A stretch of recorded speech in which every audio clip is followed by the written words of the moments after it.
This guy'll kill you to death inside of 3 rounds. Yep. He's just another fighter. No, he ain't just another fighter. This guy is a wrecking machine, and he's hungry. Hell, you ain't been hungry since you won that belt. Chamberlain High School boys varsity basketball coach that just came off a win against King, 66-50. Coach, this was your final district game, is that correct? This final district game. And you did what you set out to accomplish. We knew coming in how good we were going to be. And we talked about how, and you may have heard it before, but we didn't take any shortcuts in the offseason. We put the time in from spring league, summer league, fall league, working out after school Monday, Wednesday, and Thursday, coming in before school on Tuesdays at 6:45 to shoot the basketball. So we knew what was going on. My starting five's been together since last March. So I said it's one of those where we knew.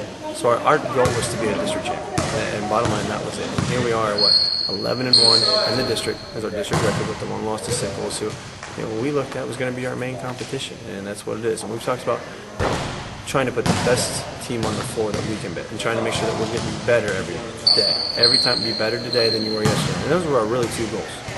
The district title, be better today than you were yesterday, and everything else will fall into place and take care of itself. What doesn't Eric Stortz do, your senior guard? Tonight, I believe he had 30 points, roughly 11 rebounds, and 4 assists. Eric, what don't you do? What don't you do? Do what? Come here. Here was the question. He asked me a question. He goes, what does my guard, Eric Stortz? What doesn't Eric Stortz do? Make bad plays. What don't I do? I know, I'm asking you. I know what it is.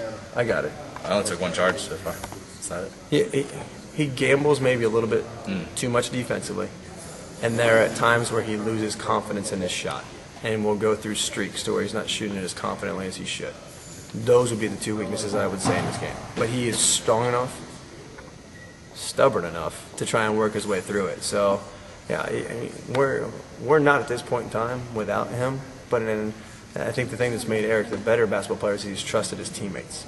He's relied on them to make sure that he doesn't have to do everything all the time, that those other guys will do things defensively, will do things offensively. What'd you say? How many assists did he have tonight?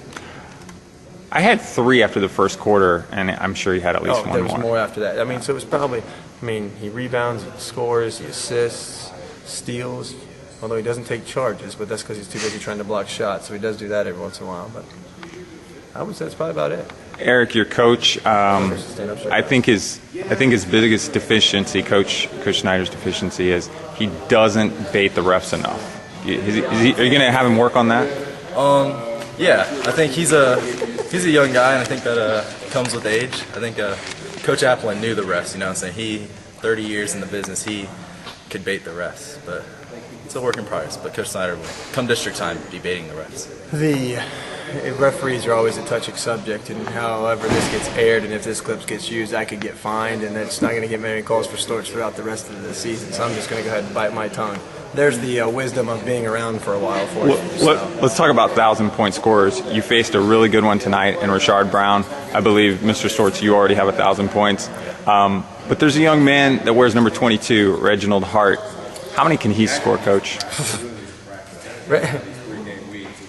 Reggie could get to 1,000 next year as a junior. He played last year, even though he sat for 6. And Reggie, as good as Reggie is, Reggie's still learning to play.